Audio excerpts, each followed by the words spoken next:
Now, Albert Pike wrote a letter to Mancini, and that was dated August 15, 1871, in which he propagated that there should be a world order, a one order where all nations are under the control of one central organization.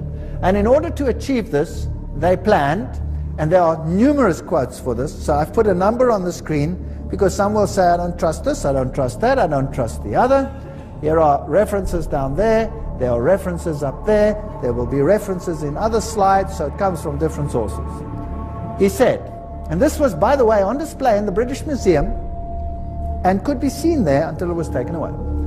The First World War, to overthrow the power of the Tsars in Russia, protector of orthodoxy, and bring about an atheistic communistic state. Did that happen? Yes. Now that was written long before this event.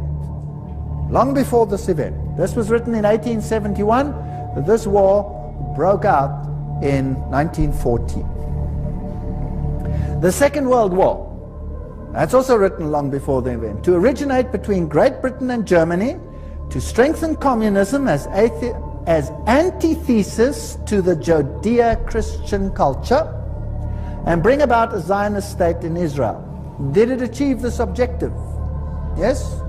In fact, after this war, Israel, in its present form, was reinstated under the protection of Britain.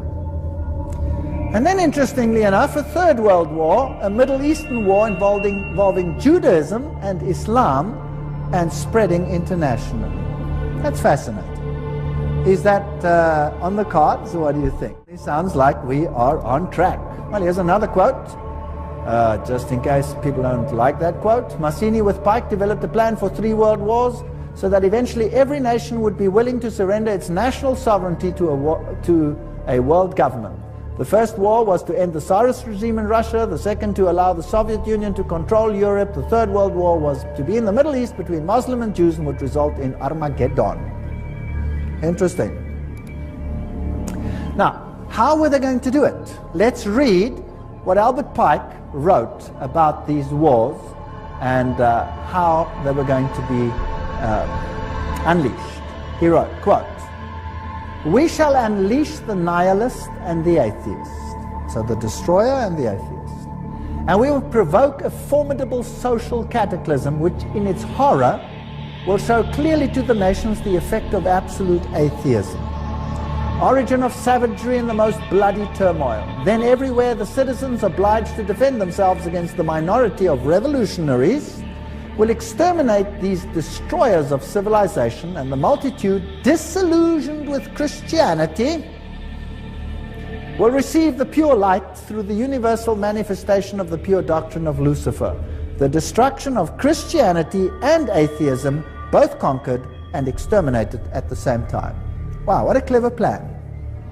So you rub the two systems which you create up against the other. You create atheism as an antithesis to the Judeo-Christian culture.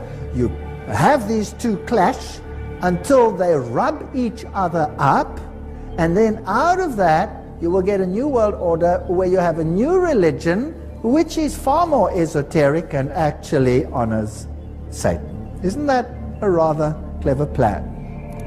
Well, it's very successful. That is why Ordo ab Chao is the